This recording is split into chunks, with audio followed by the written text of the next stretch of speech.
சம்பவக்காரன் செஞ்சது ஒன்னொன்னும் செய்க தரமான செய்க.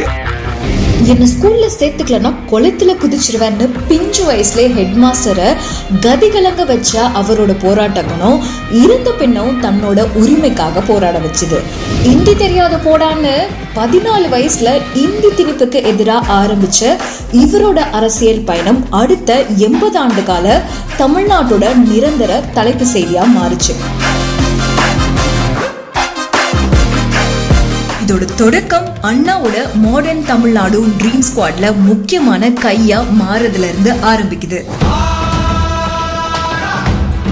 1957 முதல் முறையா சட்டப்பேரவை உறுப்பினரான இவர் அதுக்கப்புறம் சாகர வரைக்கும் ஒரு தோல்வியை கூட சந்திக்காத ஒரு வேர்ல்ட் ரெக்கார்ட் ஹோல்டர். அண்ணாவோட பாசத்துக்குரிய உடன்பிறப்பா இருந்தவர். அவரோட மறைவுக்கு பிறகு அண்ணா பெரியாரோட கொள்கைகளை இன்னும் வீரியமா எடுத்துட்டு போறாரு.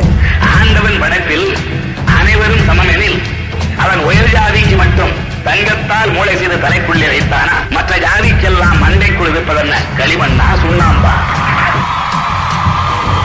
கோவிலுக்குள்ள விடலையா, வா நீதான் அர்ச்சகர். படிக்க கூடாதுன்னு சொல்றாங்களா, வா உனக்கு நான் இலவசமா படிப்பு தரேன். மேற்படிப்பு படிக்க கூடாதுன்னு சொல்றானா, தூக்குடா அந்த நுழைவு தேர்வை. பொம்பளைன்னா மட்டமா, இந்தாப்புடி சொத்துரிமை சட்டம். குடிசையும் கோபுரமாச்சு இவரோட ஆட்சியில. தமிழ் பேச்சு என் மூச்சுன்னு சொன்னதோட மட்டும் நிக்காம தமிழ் மொழிக்கு செம்மொழி அங்கீகாரம், விவசாயிகளுக்கு இலவச மின்சாரம், எண்ணவே முடியாத அளவு தொழில்துறை வளர்ச்சி, போக்குவரத்து செயல் திட்டங்கள், இப்படி போடுற பால் எல்லாத்தையும் சிக்ஸர் அடிச்ச இவரை பார்த்து இப்பவும் சில பேர் எரியுதடி மாலா ஃபேனர் போடு அப்படின்னு கதறுவாங்க. அப்படி அலறவங்க எல்லாருக்கும் ஒன்னு சொல்லணும்.